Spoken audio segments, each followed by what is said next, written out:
Herlene Budol, pasabog sa fiesta dance. Viral na sa Rizal. Nagtrending ang video ni Herlene Budol kung saan makikita siya na sumasayaw kasama ang mga lokal na nagdiriwang ng taunang fiesta sa Angono, Rizal.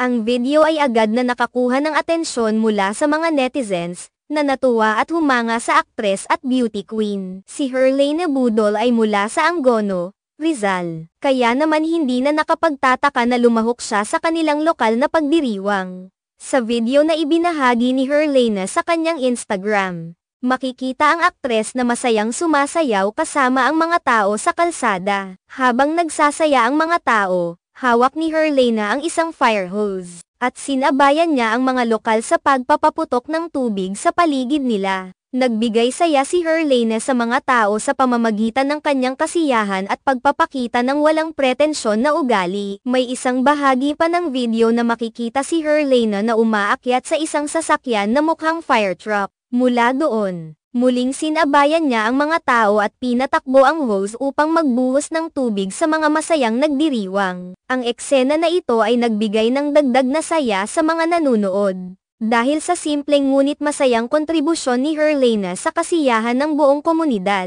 Maging ang mga netizens ay hindi pinalampas ang pagkakataon upang magbigay ng papuri sa aktres at beauty queen sa kanyang pagiging likas na masayahin at bukas palad sa pagtulong sa kanilang lokal na fiesta. Dahil sa pagiging masayahin at natural sa video, marami sa mga netizens ang nagbigay ng positibong reaksyon kay Herlene. Ang kanyang simpleng partisipasyon sa fiesta ay nagbigay ng inspirasyon sa mga tao, at ipinakita niyang hindi niya kinakailangang maging sosyal o malayo sa mga tao upang maging masaya at magsaya. Sa halip, ipinakita ni Herlene ang tunay na diwa ng bayanihan at komunidad, na siyang ipinagmamalaki ng mga tao sa Angono.